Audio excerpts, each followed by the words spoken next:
Welcome back, everybody. Season 2 of the War Within's Mythic Dungeon season. Today we started off with Floodgate plus 10 as Master of Harmony. This is the route I took. Most people like to lust on the first pull just because the snipers and the loaders can be dangerous. But if you follow this route, you can get up to 3 lusts for the whole dungeon, which are very important. As you can see, I managed to get 4 piece during the first week. I got 2 Kajamite charges, one for getting 2k rating and the other one from a normal raid that I did with my guild. I also got ringing ritual mud. That trinket is amazing, as you can see later on. If you remember from my previous videos, I was experimenting with a new build, and that mainly had to do with the fact that I wanted to see if New Zao was a useful talent. I read in the patch notes that they buffed it. The only changes I did was that I did not take Celestial Flame instead of Charred Passions this time, and that's because the 4 piece gives me more damage on Blackout Kick, which benefits more from Charred Passions. So going back to the New Zao talent, it's a 25-second defensive in which the Black Ox takes 40% of the damage and staggers it. So in some way it's sort of a 40% damage reduction. And I decided to take Call to Arms just because it procs another Niao Zao every time I use Weapons of Order. So I can get 2 separate instances of the same defensive, and I could lower the cooldown on the second instance of it by taking Chi Surge instead of Quick Sip. But I kind of like Quick Sip because it's a very good defensive. Since I have the 4 piece, well, the 2 piece, I can get a free Chi Cocoon every time it procs. It's a 2.9 million damage absorb, which is really good. But at the same time, I kind of also like Mantra of Purity. That extra 10% stagger removal and 110k absorb is very helpful. I have some data that shows that it absorbs up to 116 million damage because I proc Purifying Brew about 160 times. And then Purified Spirit and Harmonic Gambit, it's up to you really. The extra damage from Purified Spirit barely procs. So as you can see here, we're gonna go into Floodgate. It's a new dungeon for this season. I had a hard time trying to get a group into this. I failed 2 11s because some of the melee DPS kept dying. And you'll see right now that this run was just all over the place. But anyways, for the first pull, what you want to do is just run down this hill and wait for those snipers. They kind of almost line up with by the time you get there. Hit them with a Keck Smash into fire, Breath of Fire, and then just group them all there. I popped my first defensive, which is my Ringy Ritual Mud Trinket. It's a 8 million absorb. And I want to use as many absorbs as I can here because I'm taking a lot of damage from everything. Now, as you can see, that the loader bots start their wind up. I stunned them for the first one. The Demon Hunter was supposed to use his stun for them just so that nobody can get hit. But between the DK and the Demon Hunter, they handle these loader bots pretty well. Here, these Shreddinators are the worst. So you're supposed to wait for him to cast it and then move. The mistake that a lot of people make is they start to move the minute that they see it. Also, the mistake that I made there was when the Shreddinator casts Flamethrower, you're supposed to kind of turn away from the group as much as you can. So here, we waited for it and then we moved. But again, to the Flamethrower, you wait for him to end the cast. Feed on the void. But you want to turn away as much as possible so it gives your melee time to move. Like there, again, not good because, well, it worked out, but still not very good because some of my melee almost got hit by it. Watch your step. Again, wait for the cast to finish and then you move. Normally it works if everybody stacks on top of the tank while that, while the Shreddinator is casting it. Here, pull everything towards the Architect. The Surveyor, of course, being the only one that's kind of hard to deal with. If the DK had his grip, that would have helped out a lot there. But for this Architect, you destroy the scaffolding, And then you want to taunt it because you're hitting the scaffolding and not necessarily the architect, so you're not going to be able to build threat on them. So that's also a problem. There I pulled the next set of loader bots just because I know that everything is going down pretty smooth. The DPS is pretty good, it's not bad. I think the Warlock was just slacking a little bit, but other than that, everything was pretty good. Mortals. Scrabbling after any shred This of affix, they replaced the orbs that used to spawn and then you would have to collect with this one that's tethered to you. I hate it.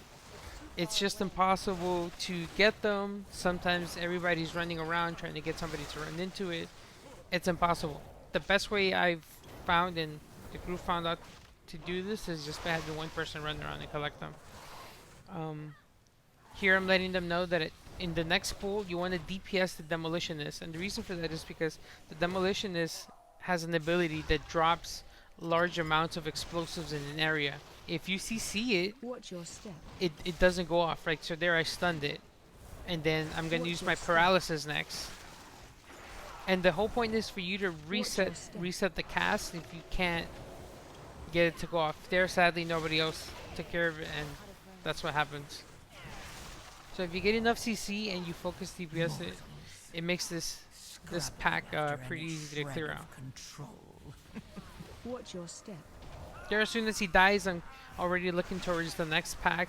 You kind of want to pull a bit fast, just because the timer in this is really tight. And again, like I said earlier, this run was not the best, but we managed to time it.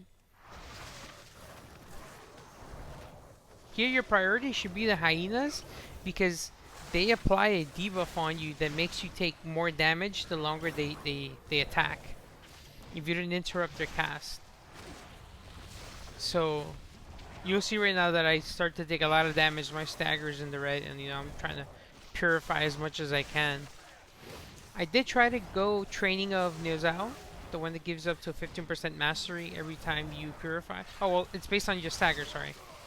But again, you take so much damage as a Brewmaster that having the shorter cooldown for the Purifying Brew and Celestial Brew is just so important. Those extra 7 seconds make a big difference. So I just had to go back to quick brewing. Here again, they wind up and then I stun them immediately. The Demon Hunter also stunned them. It's kind of hard to coordinate this in the pug, but you just do your best.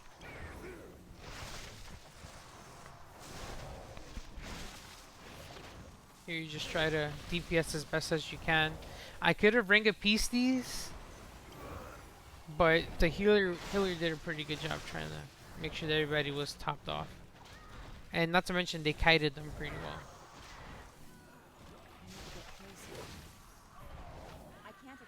Now, this boss. This is the first mistake people make, and you're gonna see this right now. I pull the boss, and I'm positioning him, and they lust.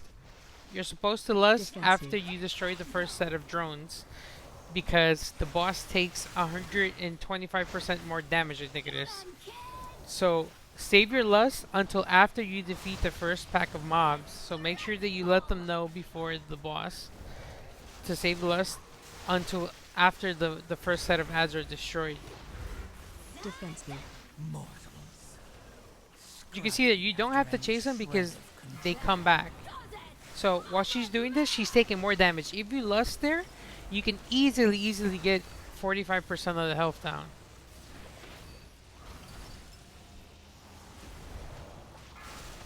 Kill Big Ad.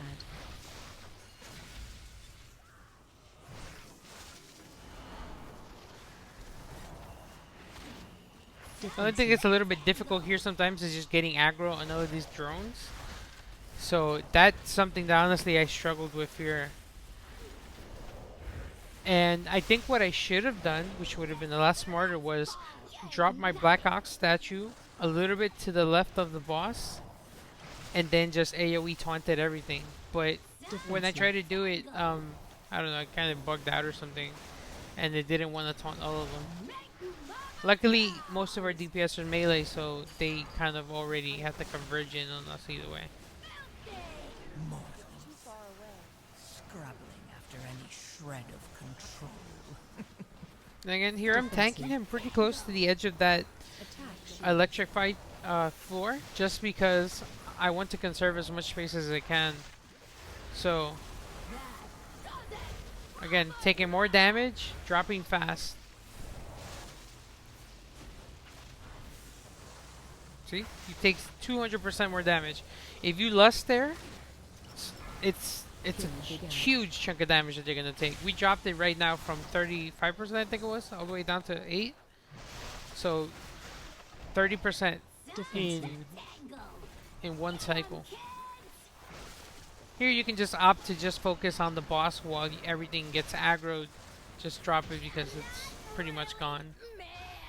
This pool is a little bit hard, so you have to pay attention to this here. Interrupt this and catch all the aggro, but keep in mind that this Blood Warper has to die because Warp Blood applies a heal absorb and it does AoE damage to your entire group, which can be kind of difficult for your healer to kind of control All of you, if they're not really prepared for it. feed on the So you void. want to just Let its burn down this darkness Blood Warper. fill you.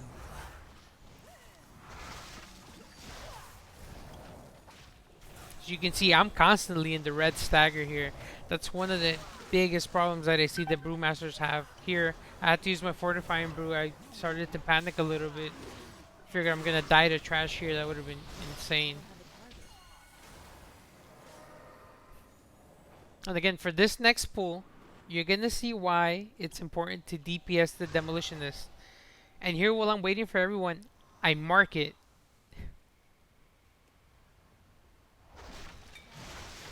Interrupt this, go into the Demolitionist. I'm just trying to keep the cast from going off, right? Watch your step. But again, I guess the DPS weren't really keeping up with it, and then this happens. Watch your step.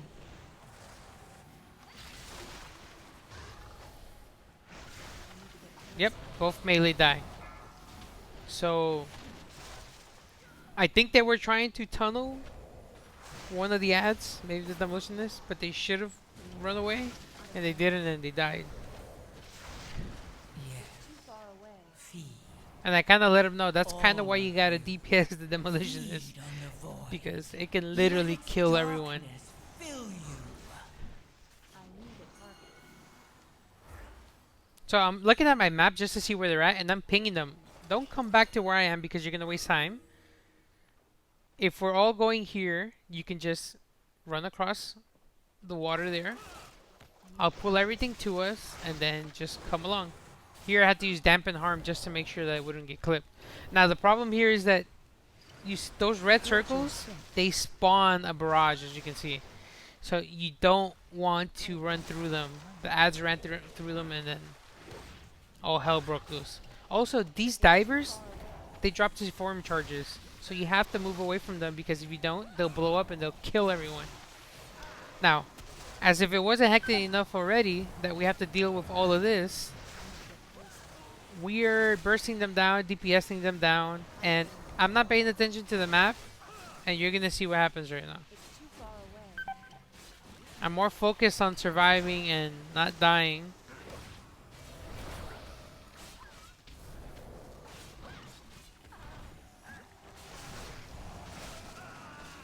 Trying to get away from those C4ium charges.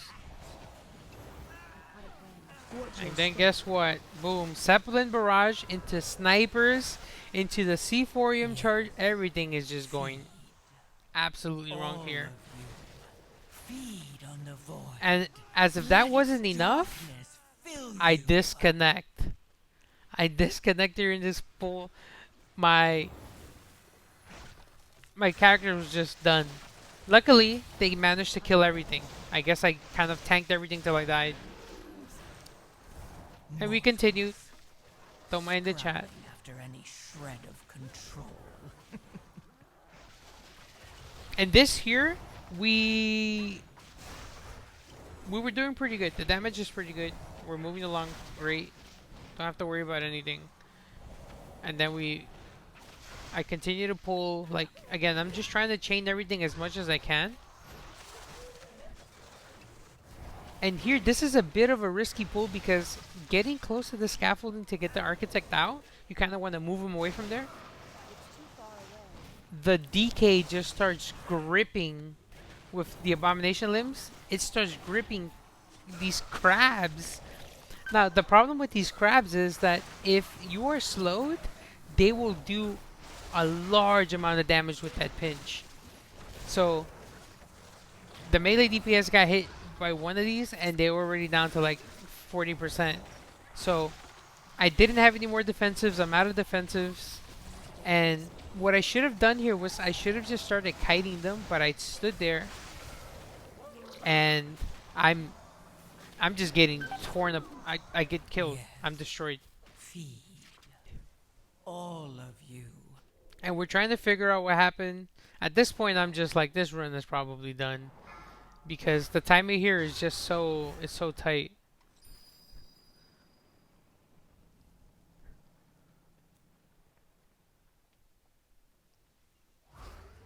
Demon Hunter dies and Shammy dies, and I'm telling him it was the claws, and he's telling me I should ring a piece, but not so much ring a piece, it's just that everything kind of aggroed onto us.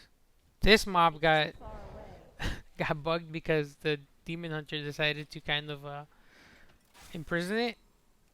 And I guess I got too close to this, and it starts attacking me, and I'm just like, oh. Yeah, and I'm kind of telling them, and we're sharing the blame, and then the Demon Hunter's like, maybe it was my sigil. So we're going off on each other, and it was probably the Demon Hunter's fault. So the imprison there is about to come off. 15 seconds. Not paying too much attention to it, and then the crab just comes running at us like out of nowhere. So this dungeon, this run probably we shouldn't have never timed it. I don't think we shouldn't have timed it. It was just getting crazy. Everything that could have probably gone wrong went wrong. So if you're watching this, I hope you learn from this. It's just like kind of take it a little bit slow. All of you. Feed on the void. It's just it can be too much damage at once, and as you know, we Brewmasters are very infamous for taking a lot of damage. Here I'm gonna pull everything to this corner because again, when they do this this shred attack, you want to kind of kite around the circle so that they spawn around the circle. But I'm already panicking because flamethrowers all over the place. We just wiped, so I'm trying to make up for lost time. And I'm messing up. If we would have pulled the contractors on the right with the surveyor, I think I would have just like we would have wiped and that's it. It would have been GG's. What have we here? I will say that I should have used my ringing ritual mud trinket a lot more. There I use it because I see that everybody's just kind of getting a little bit low, so I don't want the healer to focus healing me so much.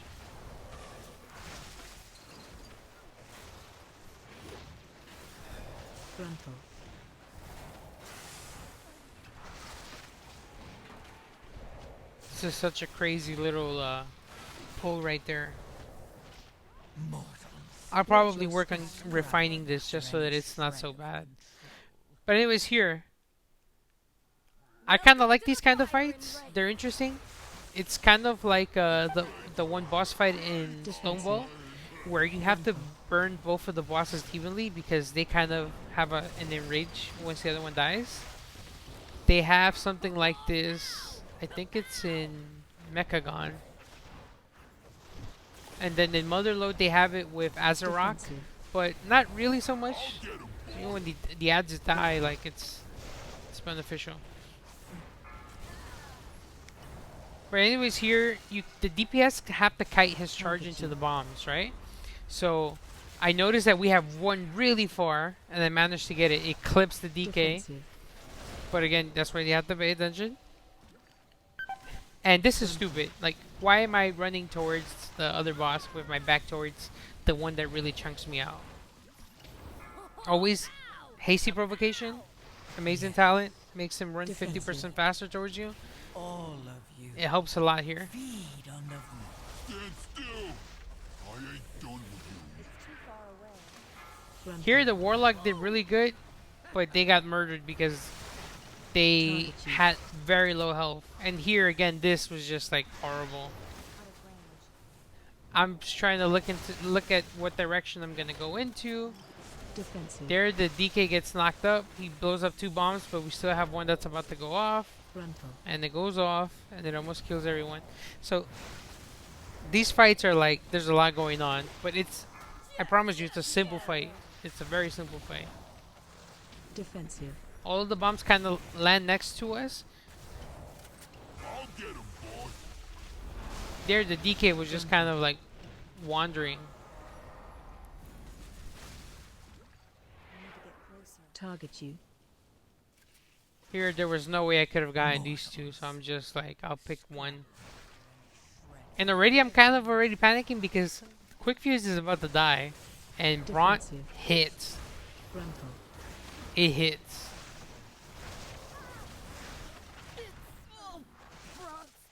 And it starts. I had to use dampen harm because I know it's coming. I can already feel it. I did an 11 that I missed timing it by 15 seconds, I think it was, for the same reason.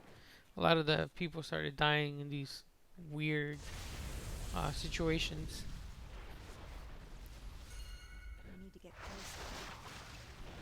I shouldn't have pulled this extra kelp. Normally you do 3 at a time, just because they have a lot of AoE.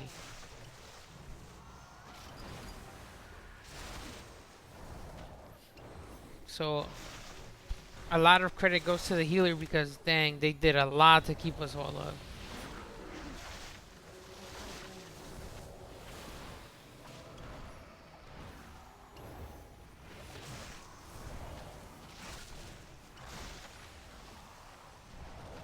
This is just too insane right now.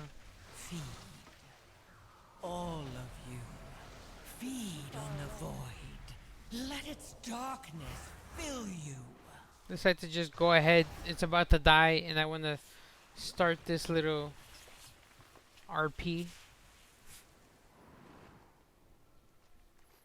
So for this boss, what you have to do is you stack on the tank, and you always move left. And then normally the tank or somebody will ping where you have to move once the AoE waves pop up. And then you want to pick a spot Defensive. that's the emptiest, so it gives everybody space to run around and avoid the waves. Watch your step. Normally I don't get linked to anyone, but here I got linked to the demon hunter, so I guess it kind of works out because it means that the healer doesn't have to worry about healing Watch themselves. your step. I'm a tank, so I don't have to worry about anything. There I picked going to the right because they had the most space. Everybody went left. A little bit crazy, but we managed to Step. dodge everything. Defensive. There, dampen harm to Line. make sure I wouldn't get destroyed. Watch your step. Just moving around, making sure that we're all good. I think we got pretty good links Watch your here. step. And again, I'm pinging to the most open space so that they have time to After dodge any everything. shred of control. Stack. Defensive. Line. Gather. Watch your step. You would think that it would be a lot easier considering the fact that 3 out of the 5 members of the group are melee, but no, it was a lot harder. Mainly Watch your because the step. demon hunter was just dancing around and I'm just like, oh god. As you can see, he's chasing me. Where if he was kind of on top of me, it would have been a lot easier. But we got lucky with a lot of these waves. Defensive. Normally it's like 2 or 3 waves that create like a wall in front of you and you have to really run. Watch your step.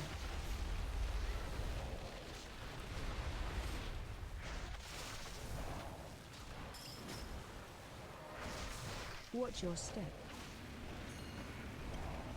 Yes. Feed. All of you. Feed on the void. Let its darkness Stack. fill you. Defensive. Line. Gather. DPS was pretty good, Watch so your step. we managed to get this down. At this point, I'm looking at the timer and I see that we only have like 9 minutes to do the whole thing. And this part of the dungeon is the hardest.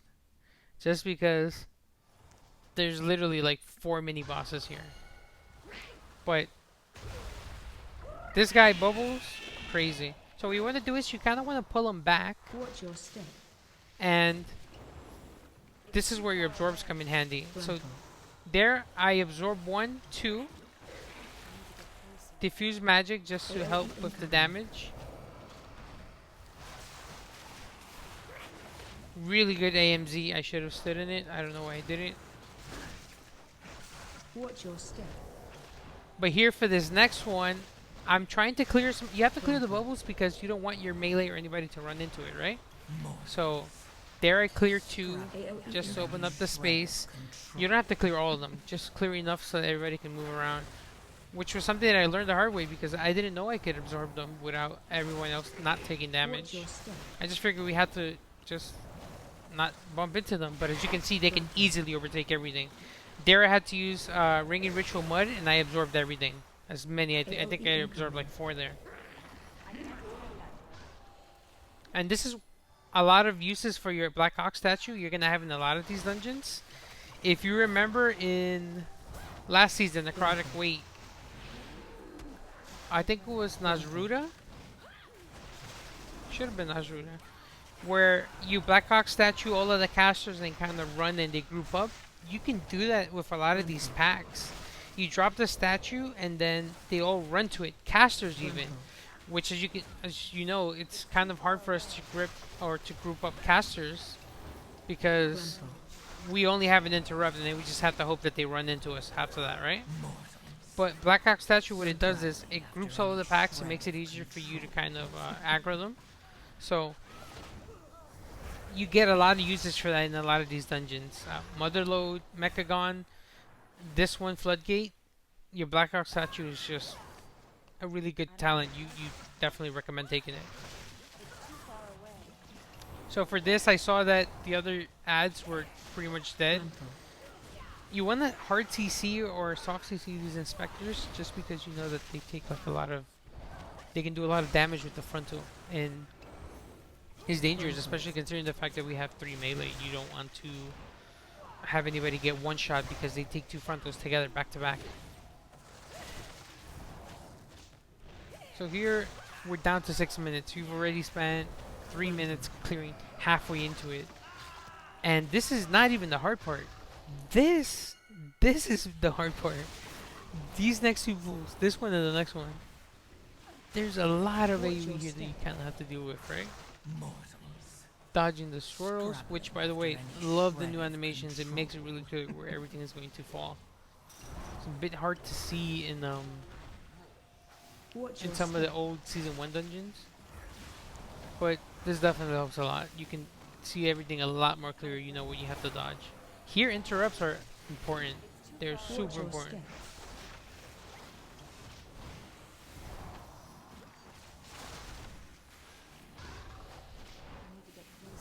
I'm just itching to go to the next pool because that one's already kind of dead. But it can be a big mistake if we rush it because look at that. Anybody can die. In the 11 that I did, we missed timing it because melee died here 4 times. Mind you that we missed timing that one by 15 seconds, I think it was. And it's because melee died here a lot. There's really nothing much you can do. I need to work out where I can position them just so that the circles spawn in the less crazy area. Like for example here, I tanked them in this corner and look at that, they kind of just grouped up behind, but then on this next one they just scattered again, so it just is what it is.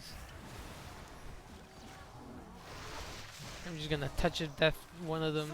Should have touched of death this one and then just moved on. We have 4 minutes 30 seconds. This boss is easily like a 3-minute boss. I'm telling them, guys, don't die. AoE incoming. There's a lot of AoE damage, but most of it is like avoidable. Like for example here, just dodge the frontals. You can literally just move left and right, and you'll be fine. But what you want to do is you want to stay right next to this console, because the tank buster that he does kind of just knocks you to the other end of the room if you don't position yourself well. Defensive. So just Celestial Brew there to help with the absorb, purify into an expel harm, and you're good. I've been hit and knocked off the platform and failed the key because of this. Yes, this was on one of those sixes early on, but To water. that's kind of where you learn. Here, you want to pick the area that has the most puddles of pools of water, All of you. just because that can happen. Feed So on somebody the can take void. yours, and then Let it Defensive. I should have probably moved a little bit to the left, and they probably would have landed in the water, but I wasn't thinking too much. Again, Trinket, Ringing Ritual Mud, amazing. AoE incoming. Stay away from lines. These little AoE things are great just because I know that the healer can top everyone off. And also, it's really good DPS for the melee. Like, they don't have to do a lot. They just have to just dodge and continue their rotations. Defensive. Dara had to dampen harm. I didn't think that Celestial Brew was going to be enough. Though I will say that the changes to Celestial Brew are great. Getting 10 stacks was crazy before. But now you just purify once on red and then blackout kick into Celestial and you get the max. Yeah. You'll see in the meters at the end, like, it's in the last season it was my number one by a Defensive. short margin. This season is number one by like a huge margin. Which would have been really good if they would have had this change in season 1, because it would have made Master of Harmony like way more viable. Our number one problem was the survivability issue. We didn't have the extra 10% damage reduction that Shadowpan had, but maybe upping up how often we could use Celestial Brew would have definitely helped us out a lot more. I'll show the meters at the end for every boss. Since I disconnected, my details didn't give me a full description of the entire dungeon. And with that, this is Floodgate 10 on Mythic. I managed to get a new two-handed weapon, which I'll definitely use. The two one-handers are good because of the enchants, but this is a lot better. And here are the meters. So you can see Gift of the Ox, Celestial Brew, Chikakun, and Mudborn are my top absorbs and heals. It's pretty much what we have to depend on as a Master of Harmony since we don't have the 10% DR. And I'm gonna continue playing Master of Harmony, see if I can get 3k. I enjoy it. I will make a video later on to update on my gear and my stats. I currently have 28% crit and 28% verse with some gear I acquired after Heroic Undermine. So, catch you in the next one.